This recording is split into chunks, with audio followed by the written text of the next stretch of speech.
and to Terry in Gainesville, Florida. Good morning. Good morning. It's such a privilege to talk to both of you. Thank You're you. both Thank my you. heroes. I'm 64 also, and I've been married 44 years in November. Good for you. And my wife is my best friend as well as Oh, all the other things. Love her and that's great. so on. It really helps to have different outlooks on the world. It gives you something to talk about and argue about, and come to different understandings about. And the only thing I worry about as I age is I hate the thought of us going separately. Yeah.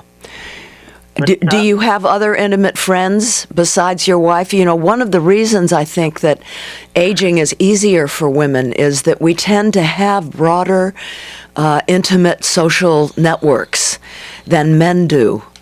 And so it's very hard when men lose their significant other, their spouse, and they don't have a backup system. And I write in my book about how important a social network is and how important it is to have friends that will be there with you after your partner goes.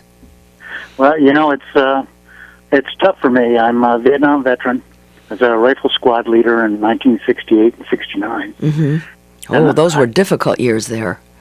Tough years. Oh. You know, along with that, I wanted to say thank you because it didn't take me long being on the ground in Vietnam before I was against the war as well. Thank you for saying that. I've heard that from many vets. You and Muhammad Ali will always be in my heart. Oh, thank you. Up when it was so difficult to do it. Thank you. Thank you so much for that. And Andrew posts this message on Facebook.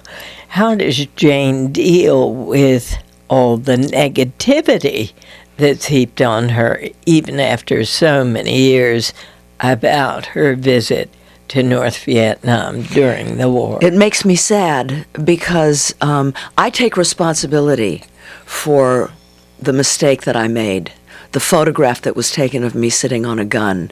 It was a terrible, terrible thing that took place in just a second, and the minute it happened, I realized this is terrible. The other things that are said about me, they're lies, and so they don't really, they're not. I don't carry those because they're just lies. So Give me an example. Well, I mean, there's these terrible lies that are spread that I did things to POWs, that I caused them to be tortured, that I turned them in, betrayed, all of these things that go on. It's gone on since the end of the 90s. No one quite knows who's behind it, but it keeps hate alive. And that makes me very sad because one of the most important things in getting older is forgiveness, letting go of hate.